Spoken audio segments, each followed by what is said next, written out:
በስመ አብ ወወልድ ወመንፈስ ቅዱስ አሐዱ አምላክ አሜን። አንድ አምላክ በሆነ በአብ በወልድ በመንፈስ ቅዱስ ስም ነሐሴ 2 በዚህች ቀን መኑፍ ከሚባል ሀገር ቅድስት አትናስያ አረፈች።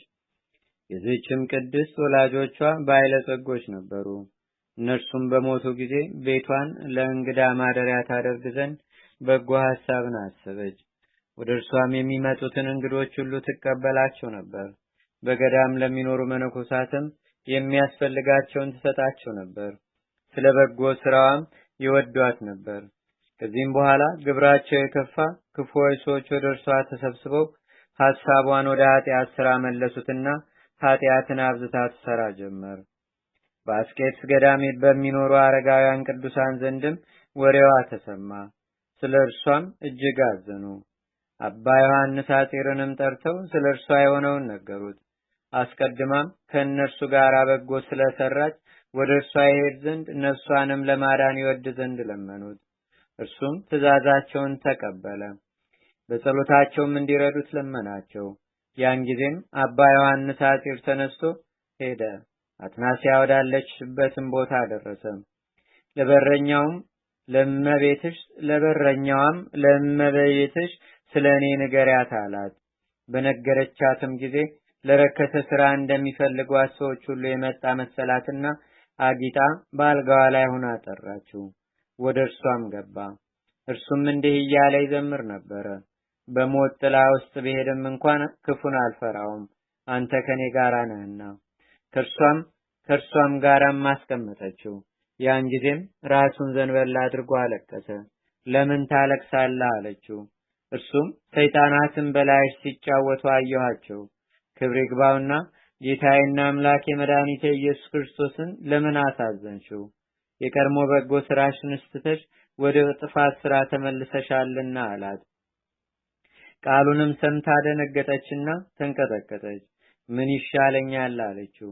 ንስሐ ግቢ አላት። እርሷም እግዚአብሔር ይቀበለኛልን አለችው። እርሱም አዎን አላት።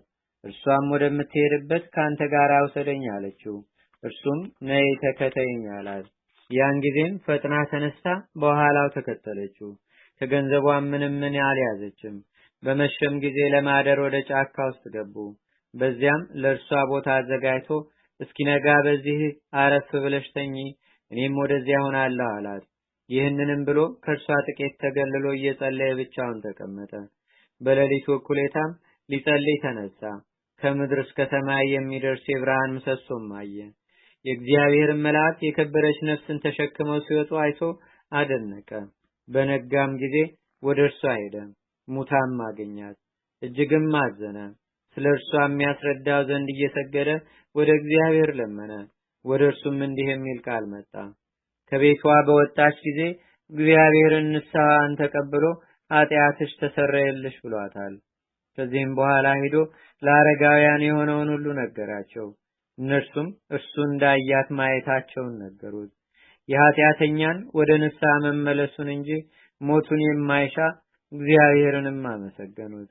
እግዚአብሔርም ምስጋና ይሁን፣ እኛንም በጸሎቱ አይማረን ለዘላለሙ አሜን። ሰላም ለአትናስያ ለተሌወ ክርስቶስ ፌማ በምክረ ዮሐንስ አጢር ዋኮ ከማ ሶበመነነ ታለመ ወገደፈ ትርሲተ ዘማ ነፍሳ ወሰዱ መላእክት እንዘያሌው በዜማ በዕለተ አይረፈት ዮም እምህማም ወጻማም። በዚህችም ቀን የሰማዕት ደሚናና ሰማዕታት የሆኑ ወንድሞቹ መታሰቢያቸው ነው። በረከታቸውም በአገራችን በኢትዮጵያ በሕዝበ ክርስቲያኑ ሁሉ ላይ ለዘላለሙ አድሮ ይኑር አሜን። በዚህችም ቀን ከነገስታት ወገን የሆነች ቅድስት ኢዮጵራክስያ አረፈች። የእርሷም የአባቷ ስም ኢጣጎኖስ ነው። የንጉሱም አማካሪ ነበረ። የእናቷም ስም ኢዮጵራክስያ ነው። እነርሱም ደጎች ነበሩ። ጾምና ጸሎትንም ወደ እግዚአብሔር የሚያቀርቡ ነበሩ። ይህችንም ቅድስት በወለዷት ጊዜ በእናቷ ስም ኢዮጵራክስያ ብለው ጠሯት። ከጥቂት ጊዜ በኋላም አባቷ አረፈ። እድሜዋም 6 ዓመት በሆነ ጊዜ እናቷ ወደ ደናግል ገዳም ከእርሷ ጋር ወሰደቻት። ይህችም ቅድስት ደናግሉ ሲያገለግሉ አይታ ስለምን እንዲህ ደክማችሁ ትሰራላችሁ አለቻቸው። እነርሱም ክብር ይግባውና ስለ ክርስቶስ ነው ብለው መለሱላት። ወደ ዲያቆናዊትም ሂዳ ያመነኩሷት ዘንድ ለመነች። እነርሱም ለእናቷ ነገሯት። እናቷም ለዲያቆናዊቷ ሰጠቻት። በደናግሉም ሁሉ ዘንድ አደራ ሰጠቻት። ከጥቂትም ቀኖች በኋላ እናቷ አረፈችና ቀበሯት። ከዚህም በኋላ ቅድስት ኢዮጵራክሲያ የምንኩስናን ልብስ ለበሰች። በጾም በጸሎትና በሰጊድም ተጋድሎን ጀመረች። በየ7 ቀንም ትጾም ነበር። ሰይጣንም በእርሷ ላይ ቀንቶ ሊፈትናት ጀመረ። ወደ ውሃ ውስጥም እርሷን የሚጥልበት ጊዜ ነበረ። እንጨትም ስትፈልጥ በምሳር የሚያቆስልበት ጊዜ ነበረ። የፈላ ውሃን በላዩ የሚያፈስበት ጊዜ ነበር። ነገር ግን ምንም የጎዳት የለም። ለደናግሎችም ስታገለግል ብዙ ዘመናት ኖረች። ምንም አትታክትም ነበር። በምድርም ላይ አትተኛም። መላዋን ሌሊት ቁማ በጸሎት ታድር ነበር እንጂ። ከገድሏ ጽናትም የተነሳ ደናግሉ እስከሚያደንቁ ድረስም 40 ቀን ቁማ ትፈጽም ነበር። ከዚህም በኋላ ጌታችን በሽተኞችን በማዳን አጋንንትንም በማስወጣት የዕውሮችንም ዓይን በመግለጥ የአንካሶችንም እግር በማስተካከል ድንቆችንና ተአምራቶችን በእጁ አገለጠ። ዲያቆናዊት ኢዮኤልያም ለኢዮጵራክሲያ መጻሕፍትንና የምንኩስናንም ሥርዓት አስተማረቻት። በሥራም ሁሉ ትሳተፋት ነበር። እጅግም ይፋቀሩ ነበር። እርሷም ሰማያዊ ሙሽራ ወዳለበት የመንግስት አዳራሽ የማያልቅ ተድላ ደስታም ወዳለበት ኢዮጵራክሲያን ሲያወጧት ራእይን አየች። በነቃችም ጊዜ ለደናግል ነገረቻቸው። ወደ እርሷ ሲሄዱም በትኩሳት በሽታ ታማ አገኟት። ስለ እነርሱም እንድትጸልይ ለመኗት።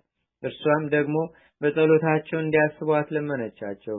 ያን ጊዜም ጸሎት አድርጋ መረቀቻቸውና በሰላም አረፈች። በእናቷም መቃብር ውስጥ ቀበሯት።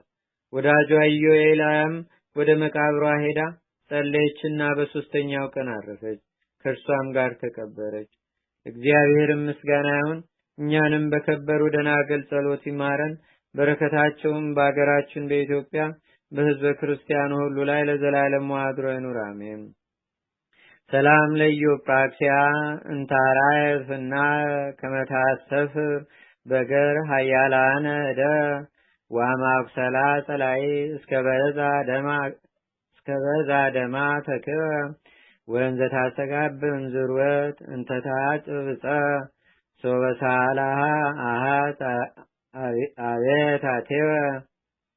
አንድ አምላክ በሆነ በአብ በወልድ በመንፈስ ቅዱስ ስም ነሐሴ 3 በዚች ቀን በገድል የተጠመደ መስተጋድል የከበረ አባ ስምዖን ዘአምድ አረፈ። በዚችም ቀን ከመንግስት ወገን የሆነች ሶፊያ አረፈች። ለእግዚአብሔር ምስጋና ይሁን። እኛንም በቅዱሳን መላእክት፣ ጻድቃን፣ ሰማዕታት፣ ደናግል፣ መነኮሳት፣ አበው ቀደምት ይልቁንም በሁለት ወገን ድንግል በምትሆን በእመቤታችን በቅድስተ ቅዱሳን በድንግል ማርያም ረድኤትና በረከት አማላጅነቷን በአገራችን በኢትዮጵያ በሕዝበ ክርስቲያኑ ሁሉ ላይ ለዘላለሙ አድሮ ይኑር፣ አሜን። ዛቅረብኩ ማሌታ ዘኪራ ይላፈ ምለተጠምዱከ ዘልፈ ለላነብብ ተወከ ዘንዴቴ መጽሐፈ እንተረሰይከ እግዚኦ ጠሪቃ መለት ውኩበ ምላቡ ውላን ዘተርፈ ነቢያት፣ ቅዱሳን፣ ሐዋርያት፣ ሰባኪያን፣ ሰማዕታት፣ ጻድቃን፣ ደናግል፣ አዲ ወመነኮሳት ሄራን ባርኩ ባርኮ ጉባኤ ዛቲ መካን እስካረጋይ ሊቁኑስ ሕፃን ለዘጻፎ በክርታስ ወለዛ ጻፎን ዘይደርስ ለዛ አንበቦ ለዘተርጎሞ በልሳን አዲስ ወለዘሰማ ቃሎ በዝነ መንፈስ በጸሎተሙ ማርያም አራቂተ ኩሉም ባይ ስቡረ ማረነ ኢየሱስ ክርስቶስ አቡነ ዘበሰማያት